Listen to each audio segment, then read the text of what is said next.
سکتی، اس لیے زندگی اس کے سے جو چیزیں جڑی ہوئی ہیں مربوط، تو اس میں آج کل ذرائع ابلاغ کی اہمیت تو بنیادی ہے. یہ سوئی کو پھاوڑا اور پھاوڑے کو سوئی بنا دیتے ہیں ذرا سی دیر میں، جو بھی کر سکتے ہیں ہم اس کے ذریعے سے. تو ذرائع ابلاغ تو یہ ذرائع تبلیغ ہیں، ان کو ہمیں ضرور استعمال کرنا چاہیے، اس میں کوئی شک نہیں، ضروری ہے بات.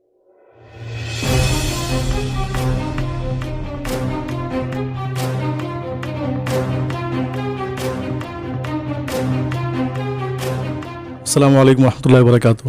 ناظرین کرام، بصیرت آن لائن میں آپ کا استقبال ہے. آج ہمارے ساتھ بین الاقوامی شہرت کے حامل داعی اسلام حضرت مولانا کلیم صدیقی صاحب دامت برکاتہم ہیں. حضرت محتاج تعارف نہیں ہے، اور میں چاہتا بھی نہیں ہوں کہ وقت ضائع کروں تعارف کرا کے. جو لوگ بھی دعوت دین سے واقف ہیں اور دعوت کے کاموں سے واقف ہیں وہ اچھی طرح سے جانتے ہیں کہ حضرت مولانا کلیم صدیقی صاحب کی خدمات کیا ہیں. آج ہم دعوت دین کے تعلق سے ہی، اور بالخصوص ہندوستان میں دعوت دین کے مواقع اور امکانات کیا ہیں، اس پر حضرت سے خصوصی بات کریں گے. تو میں سب سے پہلے حضرت کا استقبال کرتا ہوں بصیرت آن لائن میں. حضرت آپ کا استقبال ہے. جی، السلام علیکم ورحمۃ اللہ وبرکاتہ. بصیرت on line on line channel کے لیے مجھے بلایا ہے، مجھے اس مبارک مجلس میں شریک کیا ہے، میں بہت مشکور ہوں. جزاکم اللہ خیر الجزا. حضرت میرا سب سے پہلا سوال یہ ہے کہ دعوت اور تبلیغ اور اصلاح، ان میں کیا فرق ہے؟ میں چاہتا ہوں کہ عوام کے سامنے، ہمارے ناظرین کے سامنے یہ فرق ذرا واضح ہو جائے کہ دعوت، تبلیغ اور اصلاح، اس میں فرق کیا ہے؟ اصل میں حضرت حکیم الاسلام حضرت قائد طیب صاحب نور اللہ مرقدہ کی کتاب میں انہوں نے واضح کیا ہے کہ میں مسلمانوں میں کوششیں کرنا اور یہ کرنا، ان کی اصلاح کی کوشش کرنا، یہ دعوت الاعمال کے ہم کہتے ہیں. اور ہمارے جو وہ لوگ جو ایمان و اسلام سے محروم ہیں ان کو ایمان کی دعوت، اس کو دعوت ایمان کہتے ہیں. تو یہ تقسیم مجھے لگتا ہے سب سے زیادہ صحیح اعتدال کی ہے، اور وہ ایک ایسے بڑے کی ہے، اس لیے ہمیں اس میں کچھ گنجائش بھی نہیں کہنے کی. ہمارا دوسرا سوال یہ ہے کہ ہندوستان جہاں ہم اقلیت میں ہیں اور اکثریت جو ہمارے برادران وطن ہیں وہ اس غیر مسلم ہیں، تو ہندوستان میں دعوت دین کے مواقع اور امکانات کیا ہیں؟ اصل میں دیکھیے، ایک بات تو پہلی یہ ہے کہ اللہ تعالیٰ ہمارے رب ہیں اور خالق ہیں، اور ہم بندے ہیں، غلام ہیں. تو بندگی کا جو کنسیپٹ ہمارا ہے کہ ہم نماز میں کوئی عبادت سمجھتے ہیں، روزے کو عبادت سمجھتے ہیں، باقی اور زندگی کو عبادت نہیں سمجھتے. پوری زندگی ہماری بندی، اور بندگی کے معنی ہیں ماننے کے ہیں، حکم ماننے کے. جو احکام اللہ کی طرف سے، حاکم الحاکمین کی طرف سے بحیثیت فرما بردار غلام، مسلمان کہتے ہیں فرما بردار غلام کو. سارے لوگ بندے ہیں لیکن مسلمان ہیں جو انہوں نے فرما برداری کا وفادار غلام کہنا چاہیے ایک طرح سے. تو جو وفادار غلام ہیں انہوں نے اس کا اقرار کیا کہ ہم غلام ہیں، اللہ کے بندگی ہم ماننے کا اقرار کرتے ہیں. تو جو احکام اللہ کی طرف سے نافذ کیے گئے ہیں انسان پر، ان میں سب سے جمہور فقہا کا اتفاق ہے کہ اس امت پر سب سے پہلے عائد کیے جانے والا فریضہ دعوت ہے.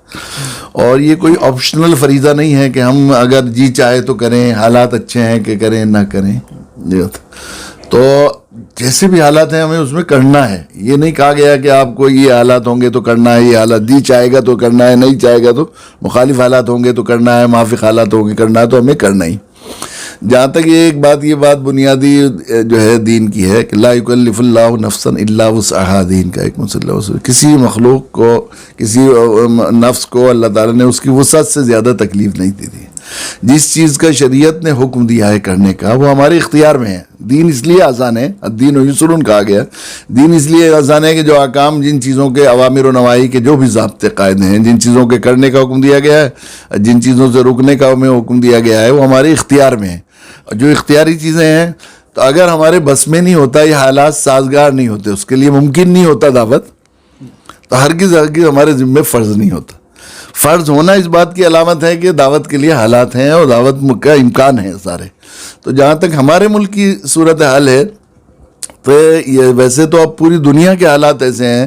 صحیح بات یہ ہے کہ اللہ کے نبی صلی اللہ علیہ وسلم نے جس زمانے میں دعوت کی آواز لگائی اور اکیلے وہاں سے مکہ معظمہ سے قولوا لا الہ الا اللہ تفلحوا کی صدا لگائی تھی، اس زمانے کے مقابلے میں اگر میں کہوں کہ ہزارہا گنا اس وقت حالات سازگار ہیں پوری دنیا کے. علم عقل کا زمانہ ہے، علم عقلی ذہنیت کو اسلام کے علاوہ کوئی چیز مطمئن نہیں کر سکتی. 100% ہر چیز کو تجربوں اور عقلی ترازو پر تولنے کی کوشش کی جاتی ہے، تو صرف اسلامی انسان کو کوئی چیز مطمئن نہیں کر سکتی.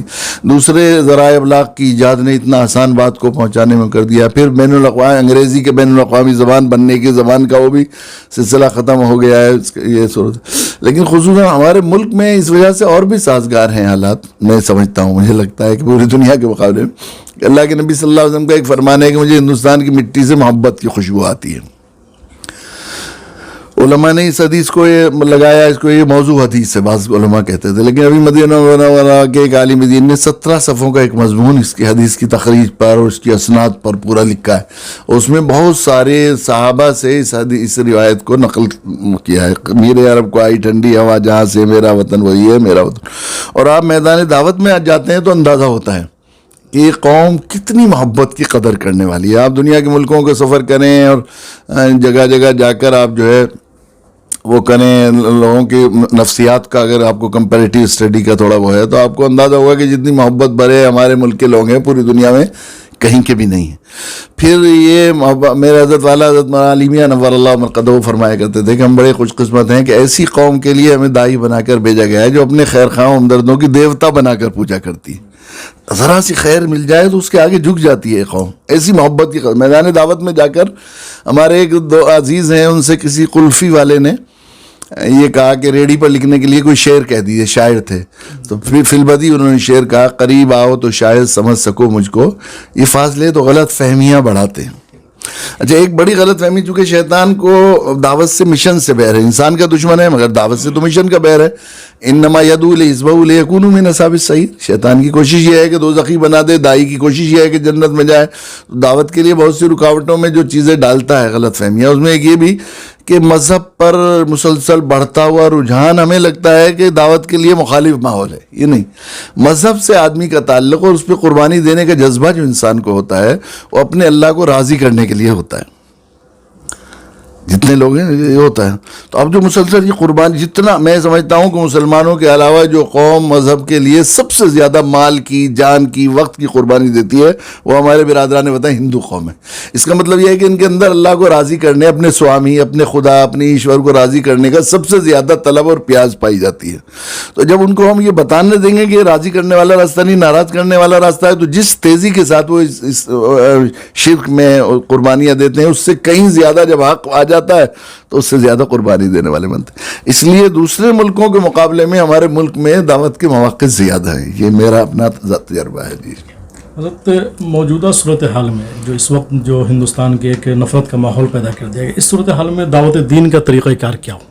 ہاں, اصل میں بات تو یہی ہے کہ وہ میں سمجھتا ہوں اصل میں جو موجودہ زمانہ ہے یہ کہ یہ موجودہ حکومت بھی جو ہے, میرا اپنا تجزیہ یہ ہے کہ یہ کچھ اس میں کچھ عملاً پریکٹیکلی کچھ زیادہ اس مسلمانوں کے لیے مخالفت یا ان کے ساتھ زیادتی یا ان کے ساتھ ظلم و زیادتی زیادہ نہیں ہوئی ہے پہلی حکومتوں کے مقابلے میں.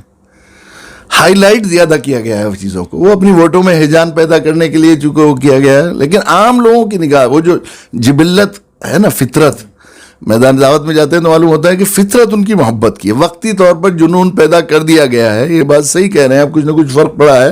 لیکن جنون پیدا ہو جانا فطرت بدلنے کے, جنون تو خاندانی رشتہ داروں میں بھی ہو جاتا ہے. پچھلے دنوں ایک رپورٹ آئی تھی ہندوستان ٹائمز میں کہ جتنے عدلیہ مقدمات ہیں سول کے, کرمنل کے اور مال گزاری کے, ان میں 73% خونی رشتے کے عزیزوں کے ہوتے ہیں, چچا بھتیجے ماموں ہیں. ان کا تو مذہب تو کیا سب کچھ ایک ہوتا ہے. جنون پیدا, ایک حقیقی ماں نے نیو فرینڈز کالونی میں حقیقی ماں نے 50 لاکھ روپے دے کر اپنے حقیقی بیٹے کو قتل کرایا. جائیداد کا مسئلہ تھا, وہ چھوٹے بیٹے کو دینا چاہتی. جنون پیدا ہو گیا تو ماں کے کلیجے سے زیادہ کیا ہوتا ہے. لیکن فطرت جو ہے وہ محبت بھری ہے یہاں کی. اور ہم جب جاتے ہیں میدان دعوت محبت کے ساتھ, ان کے ساتھ خیر خواہی کے جذبے کے ساتھ, جب اپنا ہم نے دیکھا ہے کہ جا کر جب سب سے پہلے صرف اتنی بات بتائی جاتی ہے کہ قرآن کہتا ہے یا ایھا الناس انا خلقناکم من ذکر و انثی, ہم اپنے خونی رشتے کے بھائی کے پاس آئے ہیں تو آخری درجے کی کسی اسلام دشمن تحریک سے وابستہ ذمہ دار شخص بھی محبت کے اظہار کے علاوہ بے بس ہو جاتا ہے. اور کس کے یہ ہوتا ہے, یہ ہے جی صورتحال. حضرت, ابھی جو جیسے کہ کورونا کا دور رہا ہے جہاں مسلمانوں کو عوامی سطح پر بھی اور حکومتی سطح پر بھی سمجھیے کہ ایک طرح سے نفرت کا نشانہ بنایا گیا انہیں, تو ایسے دور میں اس بدنامی کی وجہ کو آپ کیا سمجھتے ہیں کہ یہ دعوت دین سے دوری کی کہیں وجہ تو نہیں؟ اصل میں وہ کمیونیکیشن گیپ رہا ہے. اصل بنیادی بات یہ ہے کہ ہم لوگوں نے قریب ہو کر ذرا اپنے آپ کو سمجھانے کی کوشش نہیں کی، ان کو سمجھنے کی کوشش نہیں کی. میرے لحاظ سے میں سمجھتا ہوں ہمارا حال یہ ہے کہ وہ ظاہر ہے کہ ہم نے رحمت اللہ عالمین نبی کے امتی ہونے کا ہم نے حق ادا نہیں کیا اور لوگوں تک غیر بنا لیا ہم نے ان کو مسئلہ. جی اچھا، دعوت دین کے لیے میڈیا کو آپ کتنا ضروری سمجھتے ہیں، یعنی کہ میڈیا کتنا مؤثر اصل میں تو ذرائع ابلاغ ہیں. ذرائع ابلاغ کا مطلب ذرائع تبلیغ ہی ہیں. ہم نے اس کو پورا فائدہ اٹھایا. ہمارے حضرت تو فرماتے تھے کہ ہمیں صرف انسانوں کو اسلام کی دعوت نہیں دینی بلکہ مختلف شعبہ زندگی کو مسلمان زمانوں کو مسلمان بنانا پڑے گا، ذرائع ابلاغ کو مسلمان بنانا پڑے گا، سیاست کو اسلام کے سائے میں لانا پڑے گا، تبھی دنیا صحیح ہوگی ساری. یہ صرف ایک زندگی جو ہے وہ مربوط ہے ایک سماجی حیوان. ابھی ہم لوگ حضرت مولانا رابع صاحب کی خدمت میں حاضر تھے کچھ دن پہلے، تو حضرت نے ایک چھوٹی سی بات کہی مگر میرے دل کو لگ گئی ہے. میں مسلسل اسی پر میں بات کرتا رہا. میں کہ انسان ایک سماجی تانے بانے سے جڑا ہوا ہے، تو اس پورے تانے بانے کے ساتھ اس کی ساری سکون خیر و شر وابستہ ہے. تو حضرت فرمانے لگے یہ قمیض میں پہننا ہوں تو یہ قمیض ایسے ہی نہیں مل گئی. اس میں کتنے لوگ اس سے جڑے ہوئے ہیں، اس قمیض میرے کرتے تک آنے تک. اور روئی بونے والے کسان، پھر اس میں جو کھاد ڈالیں گے تو وہ والے سب لوگ، پھر وہ جو مشینیں جنہوں نے ہل بنایا، پھر وہ ٹیوب ویل اور اس کی مشینیں جس سے وہ پانی دیا گیا، پھر وہ فرٹیلائزر اس کی کمپنیاں ہیں، پھر اس کے بعد روئی بنی تو روئی بیننے والے، پھر روئی بین کے آئے تو سود کاٹنے والے کارخانے، پھر سود کو تھوک میں اور ریٹیل میں بیچنے والے، پھر وہ سود سے کپڑا بننے والے، پھر اسے جو ہے وہ ڈائی کرنے والے، پھر اس کے بعد اس کو سینے والے، اس کا دھاگا، اس کے بٹن، اس کی سب چیزیں، پھر اس قمیض کو بیچ کر خریدنے والے کپڑے کے ریٹیلر. یہ سب اب یہ سب صحیح نہیں ہوں گے تو ہماری زندگی سکون سے نہیں گزر سکتی. اس لیے زندگی اس کے سے جو چیزیں جڑی ہوئی ہیں مربوط، تو اس میں آج کل ذرائع ابلاغ کی اہمیت تو بنیادی ہے. یہ سوئی کو پھاوڑا اور پھاوڑے کو سوئی بنا دیتے ہیں ذرا سی دیر میں، جو بھی کر سکتے ہیں ہم اس کے ذریعے سے. تو ذرائع ابلاغ تو یہ ذرائع تبلیغ ہیں، ان کو ہمیں ضرور استعمال کرنا چاہیے، اس میں کوئی شک نہیں. ضروری ہے بات. چلتے چلتے ایک آخری سوال کہ داعی کے لیے ضروری اوصاف کیا ہونے چاہیے؟ اصل میں ہمارے یہاں خصوصاً ہمارے ملک میں عرض کرتا ہوں اپنے دعوتی تجربے کی بنیاد پر، یہاں پر زیادہ علمی صلاحیت، کچھ زیادہ تجربے کی یا دعوتی جو ہے کچھ زیادہ ٹیلنٹ کی ضرورت نہیں. یہاں صرف دو چیزوں کی ضرورت ہے، ایک جرأت اور ایک محبت. جرأت کی کمی ہے. کتنے دن ہو جاتے ہیں برات تک یہ قولوا لا الہ الا اللہ تفلحوا اسلم تسلم کہنے کی ہمت نہیں ہوتی، اور ایک محبت کی کمی. دو چیزوں کی ضرورت ہے. دو چیزیں جن دائیوں میں ہیں بس وہ بہترین کامیاب دائی ہیں. حضرت آخر میں چاہوں گا کہ جو لوگ دعوت کے میدان میں کام کر رہے ہیں ان کے لیے آپ کا اپنا پیغام. اصل میں یہی ہے کہ ہمارے لیے یہ انبیاء، ہمارے لیے اللہ کے نبی صلی اللہ علیہ وسلم کی ذات عالی ہے، آئیڈیل ہے. اس وجہ آپ کو وما ارسلناک الا رحمۃ للعالمین، ہم نے نہیں بنایا ہے نبی آپ کو مگر رحمت بنا کر. تو ہمیں بھی بلا امتیاز مذہب و ملت 100% ایک دائی کو جب تک وہ رحمت نہیں بنے گا اس وقت تک وہ دعوت کا حق ادا نہیں کرے گا. ایک چیز اور خاص طور پر میں آج کل بہت زیادہ مجھے وہ ہو رہی ہے کہ ہمارے لیے 100% نبی اکرم صلی اللہ علیہ وسلم کا طریقہ اور دعوت ہے. اس سلسلے میں جب ہم دیکھتے ہیں تو اللہ کے نبی صلی اللہ علیہ وسلم نے پورے سسٹم کو مسجد سے مرتکز کیا. ڈاکٹر محمود غازی کا میں محاضرہ پڑھ رہا تھا، میں نے شام بھی یہ بات ذکر کی تھی کہ انہوں نے جو ہے دعوت دین میں مسجد نبوی کا رول، یہ ان کا ایک محاضرہ ہے. اس میں لکھا کہ بہت زمانے تک میں اس میں غور کرتا رہا اور میں تلاش کروں کہ مسجد نبوی میں مجھے کچھ ایسے لمحات مل جائیں جس میں کوئی غیر مسلم مدعو مسجد نبوی میں قیام پذیر نہ ہو، مجھے مل جائے. تو مجھے مسجد نبی کے بننے سے لے کر جناب رسول اللہ صلی اللہ علیہ وسلم کی وصال تک کوئی لمحہ ایسا نہیں ملا جس وقت کوئی غیر مسلم اس میں موجود نہ ہو. ہمارے یہاں مسجدوں میں آتے ہوئے ڈرتے ہیں لوگ، وہ رحمت اللہ عالمینی شوروم تھے مسجد نبی. تو ہمیں بھی اپنی مسجدوں سے لوگوں کو، غیر مسلموں کو خاص طور سے ان کو بلانا چاہیے، ان کو دعوت دینی چاہیے، انہیں مانوس کرنا چاہیے مسجدوں سے. اصل میں انشاءاللہ یہ اسلام سے جو دوری ہے یہ کافی حد تک ختم ہو جائے گی، مجھے امید ہے. حضرت بہت بہت شکریہ آپ کا، اپنے بہت قیمتی وقت دیا. آپ کا شکریہ کہ آپ نے مجھے اس مبارک اس میں کام میں شامل کیا. ناظرین کرام، یہ تھے ہمارے مہمان خاص حضرت مولانا کلیم صدیقی صاحب. آپ بصیرت آن لائن سے جڑے رہے، انشاءاللہ تعالی پھر ملاقات ہوگی. السلام.